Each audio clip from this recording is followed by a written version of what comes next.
Täna on toimumas Pärnu volikogus istung, kus arutatakse teravaid asju, mis siin täpselt täna toimumas on. Ja tõesti, täna Pärnu linnavolikogu päevakord on väga põletavaid teemasid täis. Üks nendest, mis on rahva eriliselt tagajalgadele ajanud, on Pärnu linnale kuuluva või Pärnu linna alla kuuluva Põlenmaa tuulepargi detailplaneeringu arutelu ehk siis ka kinnitamine. Et siin minu taustal on näha ka meeleavaldus, mis on tõesti kohalikud inimesed siis väga vihaseks ajanud, et ei soovi nad seda tuuleparki enda õuele ja sellepärast siin see meeleavaldus ka on. No plaanitud on see Põlenmaa külla, aga paikusest jääb ta paar kilomeetrit, ütleme, mis Pärnakaid peaks kõige rohkem puudutama tegelikult on, et ta jääb ka Pärnu kesklinnasse umbes 11 kilomeetrit, et võtame näiteks Mai Elamu rajoon, siis 10 kilomeetrit linnulennult. Et kui me vaatame, mis on juba olemas tuulepark, on ju seal Tootsi tuulepark, 40 kilomeetrit umbes Pärnu linnast ja see paistab siia ära, see paistab isegi võistelt merelt on näha. Ja kui see tuleb nüüd 10 kilomeetri kaugusele Mai Elamu rajoonist, siis tegelikult Pärnakad paljud ei adugi seda, et mis mõju see endaga kaasa toob ja muidugi visuaalit, et kuidas see üldse Pärnu linna ja seda elu siin mõjutab. Kui suur see tuulepark on planeeritud? No nagu ikka on need suured, pea 300-meetrised hiigelgigandid ja praegu on siia plaanitud 12 tükki. Aga samas muidugi see pole veel kõik, et neid plaane tuleb nagu riburada pidi, et ka selle kõrval olevas Torivallas on samasugused plaanid. Ma täpselt ei oska nimetada, mitu tükki seal on, aga see ei jää ka väga kaugele sealt. Et kohalikud elanikud on ka väga mures ja kogusid ju siin 1200 häält, praeguseks juba 1300. Nüüd vaidlesime siin eesseisuses, volikogu eesseisuses, et kas inimestel lubatakse ka üle anda seda petitsiooni. Päris suur hulk kaasarvalt volikogu esimees Isamaas siin võitles vastu, et ei peaks, et see ei kuulu siin, see pole nagu protseduurireeglid, ei näe seda ette, kas me ikka lubame. No pärast tulist vaidlust siis lõpuks otsustasime, et ikkagi, või saime kompromissi, et niimoodi üle sõita rahvast ei saa, et see petitsioon antakse siis üle volikogu alguses, antakse ka 2 minutit aega kõneks, mille eest me samamoodi pidime vaidlema siin 10 minutit, et kas me anname 2 minutit kõneaega inimestele või ei anna, et volikogu esimees nägi, et lihtsalt inimesed tulevad annavad paberi ja lähevad ära ja keegi nagu laiutavad käsi. Et õnneks vähemalt nii palju nüüd demokraatlik, et inimesi kuulatakse, vähemalt antakse 2 minutit aega selgitada. Ja mure ongi selles, et räägitakse siin demokraatiast ja nii edasi, et see külaselts, Põlenmaa külaselts, mis andis justkui poolt hääle, nagu nemad tahaksid seda tuuleparki, 5 inimest poolt, 3 vastu. Et siis hiljem nagu süüvides ja uurides, et kes ja mis see külaselts täpsemalt on, siis selgus, et külaselts, mis oli varjusurmas, pandi kuu 2 tagasi uuesti kokku, käis üks tegelane läbi inimesed külas, et hakka ka seltsi juhatusse tule liikmeks ja pani niimoodi 8 inimest sinna kokku ja paar nädalat siis hiljem teeme hääletuse, et kas me toetame või ei toeta, ja siis see külaselts toetas. Aga kui demokraatlikult see kokku pandi, et tegelikult lihtsalt keegi määras. Ja kohalikud olid väga pahased selle peale, hakkasidki petitsiooni tegema, tegid oma petitsiooni, lisaks moodustati veel uued külaseltsid, kuna see puudutab lisaks Põlenmaa külale, puudutab see ka Seljametsa küla, puudutab see Tammuru küla, tegid siis oma külaseltsid ja nemad on siis selgelt vastu. Et loodetavasti nüüd volikogus rahva hääl saab võidu ja võitleme selle eest, et seda tuuleparki ei tule, sest et see on viimane kord, kui see nüüd volikogus on, et kui me siin nüüd heakskiidu anname, siis järgmine on põhimõtteliselt planeering ja projekt, ehitusprojekt ja läheb töösse. Et see on selline viimane võimalus ja inimesed on siin kohal, ilmselt tuleb neid veel juurde selleks õigeks ajaks, kui see nüüd saali jõuab. Ehk siis aeg näita. Et ja nagu mainisin, et Isamaa volikogu esimees Isamaast, et nägi suurt probleemi, et inimesed tulevad oma petitsiooni üle andma ja tahavad veel 2 minutit sinna juurde midagi öelda. Et ongi, et jutus Isamaa üle Eesti enamasti on justkui ilus, justkui rahvuslik, justkui rahvamehed ja kõik nii edasi. Aga tegelikkuses, kui me nagu lähedalt näeme neid otsuseid, neid tegusid näeme, et siis tegelikult inimesed võiks rohkem silmad lahti teha selle koha pealt. Volikogu istung lisaks siis sellele tuulepargi detailplaneeringule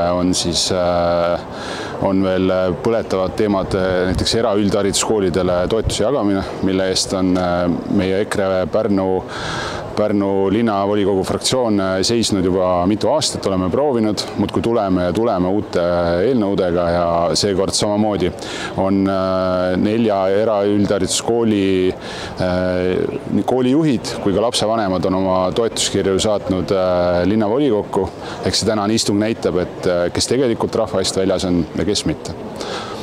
Ja lisaks on veel siin Pärnu linnas palju kõneainut tekitanud parkimiskorra muudatus, mis täna on teisel lugemisel, kuhu oleme samuti oma fraktsiooni poolt teinud muudatusettepanekuid, et ikka see parkimiskord teha võimalikult mugavaks ja Pärnu linna nii elanike kui külastajate jaoks sõbralikumaks, mida ta praegu kindlasti ei ole.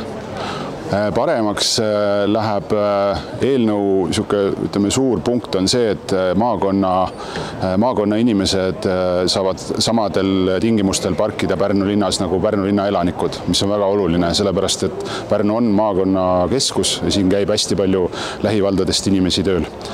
Teine asi, mis meie muudatusettepanekuid puudutab, on see, et meil varasemalt oli Pärnu linnas laupäevane päev, oli ka tasuta parkimispäev, praegu on ainult pühapäev.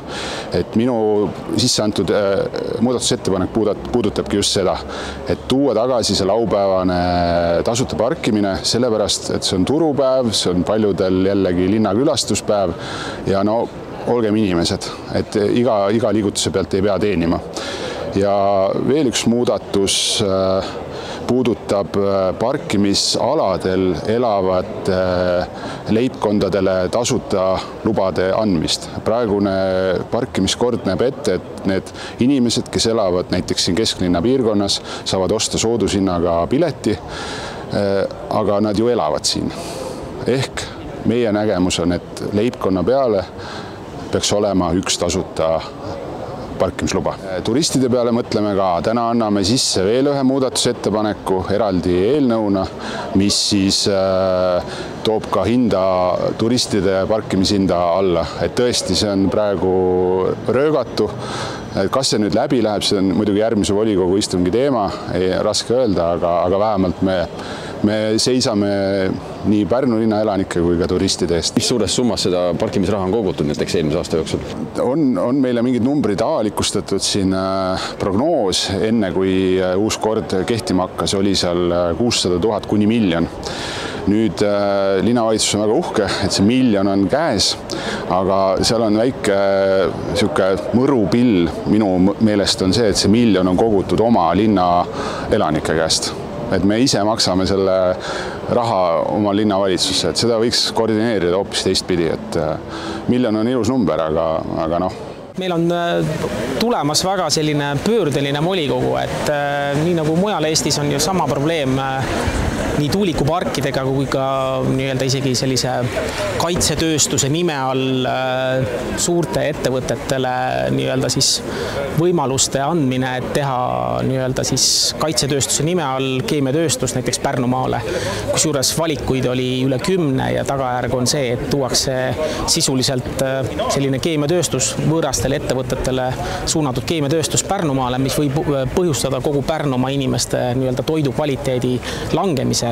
Ja sama näide on, mis puudutab tuulikuparke, et klassika on see, et inimesed, kes on aetud tagajalgadele, 1300 allkirja, kõik on volikogule saadetud.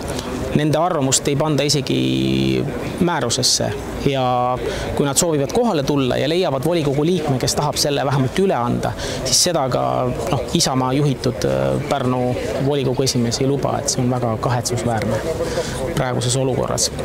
Aga eks selline see võitlus on, et me ei saa jätta, et isegi olukorras, kus kuidas öelda, nooled varjutavad taeva, siis me läheme edasi ja võitleme. Et see on nagu selline väga üldine lähenemine. Aga fakt on see, et inimesed, kes on kohale tulnud siin, on silma järgi selline alla 100 natuke, siis nendele ikkagi sõnum, et eks EKRE ongi rahvaerakond ja see ongi see, miks me siin täna oleme. Tere hommikust! Kuidas eilne volikogu läks, mis kell lõppes? Ja tere hommikust! Volikogu istung kestis ikkagi hiliste õhtutundideni. Et päev oli väga pikk ja nagu ma mainitud ka, teemad tulised, arutelud võtsid kaua aega.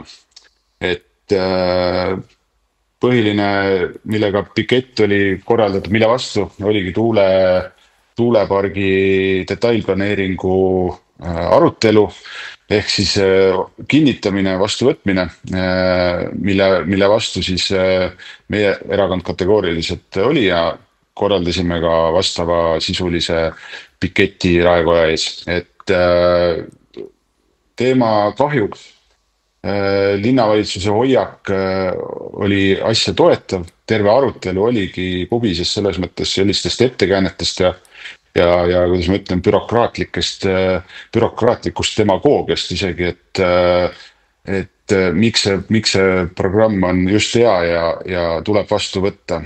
Muidugi üks positiivne noot oli see, et volikogu istungi eel anti üle petitsioon, mis puudutas siis tuuleparkide selle detailplaneeringu peatamist, et kogutud oli 1200 allkirja, mille volikogu küll volikogu esimees võttis vastu, aga mis sellest dokumendist edasi saab, seda me ei tea. Ja samad petitsiooni või need, kes petitsiooni üle andsid, olid ka külalistena volikogu istungit jälgimas, ehk nad nägid oma silmaga, kuidas rahva tahtest üle sõidetakse. Et sellele eelnõule olid vastu siis EKRE ja Keskerakonna saadikud ja toetasid siis Reform, Isamaa ja meie Pärnu linna kohalik valimisliit Pärnu ühendab saadikud. Ja üks teema, mis veel siis palju kõneainet on Pärnus pakkunud juba pikemat aega, on parkimiskorra muutmine, millega tuldi lagedale siin juba üle aasta ja tagasi, mis hakkas kehtima eelmise aasta 1. maist. Ja nüüd tegelikult see saaga sai alguse seoses Pärnu linnapea Romeko Senkranjuse astumisega Reformierakonda, kus ta ajakirjandusele lubas, et nüüd, kui ta on Reformierakonnas, siis ta lubab, et parkimiskord saab muudetud ja mugavamaks tehtud, aga seda alles peale sügisesi valimisi, ehk siis umbes järgmise aasta alguses. Selle peale meie reageerisime, tegime eelnõu, et milleks oodata. Teeme need muudatused, mis tal kavas olid, teeme ära kohe. Et miks me ootame järgmise aastani. Eelnõu sai sisse antud, seda osavalt kopeeris erakond Isamaa, täpselt sõna-sõnalt, andis sisse nagu nii-öelda enda eelnõu, ehk siis nii-öelda võeti meilt see teema käest, aga ei olegi hullu. Meie eesmärk oligi teemat kogu parkimist linnaelanikele mugavamaks teha ja seega me ikkagi antud eelnõud toetasime, ja siis alates 1. septembrist ongi Pärnu linnas võimalik parkida samadel tingimustel linnaelanikega ka Pärnumaa elanikel. Lisaks veel suurpered. Et suurpered on Pärnu linnas arvestusega alates 4. lapsest, kuigi Eesti Vabariigis on alates 3. lapsest. Ja nüüd parkimiskorda sai ka see muudatus sisse, et suurpered tasuta parkimise saavad pered, kus on 3 või enam last. Lisaks me tegime sinna ka mõned muudatusettepanekud selle sisu kohta veel, et näiteks ka laupäevane päev uuesti tasuta teha või siis anda parkimispiirkondades elavatele leibkondadele 1 tasuta parkimispilet, aga need kahjuks toetust ei leidnud. Aga üleüldse meil on hea meel, et mingigi muutus seal tuli, et küll me nende edasiste detailide ja muudatustega saame tegeleda siis peale valimisi. Nüüd 3. eelnõu, mis veel siin hästi palju tähelepanu Pärnu linnas sai, oli toetuse andmise kord eraüldhariduskoolidele. et sellise sama sisuga eelnõuga oleme me 2 korda varem volikogu ees olnud ja tulime jälle, sellepärast, et see meie mõistes on linna poolt väga ebaväärikas ja ebaaus käitumine, kuidas jäetakse kõrvale nii-öelda omapäi Pärnu linnas tegutsevad 4 eraüldhariduskooli, kus 4 kooli peale kokku käib 10% Pärnu linna õpilastest. Ja antud varasemad eelnõud oleme saanud tagasisidet, et on mingid kas sõnastused vale või koolide poolt see info ei ole, tähendab koolidega koostöö ei ole olnud piisav, et kokku panna korralik programm, siis me seekord seda tegime nii, meil oli koostöö koolidega, küsisime nende käest, mida täpselt vaja ja kuidas seda suunata ja samuti ka katteallikad. Meil oli kaetud kogu see eelneva kriitika osa, et enam paremaks ilmselt teha ei saagi, aga paraku juba volikogul eelnevates komisjonides oli kuulda seda nooti, et endiselt on teil asjad paigast ära ja 100 muud muret, mis sinna ja häda külge mõeldi. Ja volikogu istung ka seda näitas, kuidas täitsa avalikult ise, kas koolijuhid või pedagoogid, kes meil Pärnu volikogus on või ka nende koolidega seotud inimesed, ei arva seda asja nii, ei saa sellest aru nii, et toetada tuleb ka neid koole, vaid ajavad selle mingit suvalist eraäri juttu ja muud sellist ebamäärast teksti. Ning et kahjuks läks ka 3. korral nii, et see eelnõu toetust ei leidnud, aga me ei heitu, meil on uued lahendused olemas ja mainisin ka seda oma kõnes, et ega me oleme varem ka öelnud, et ega me ei jäta. Me tuleme täpselt nii kaua, kuni Pärnu linn lõpuks aru saab, et kõiki lapsi on vaja toetada.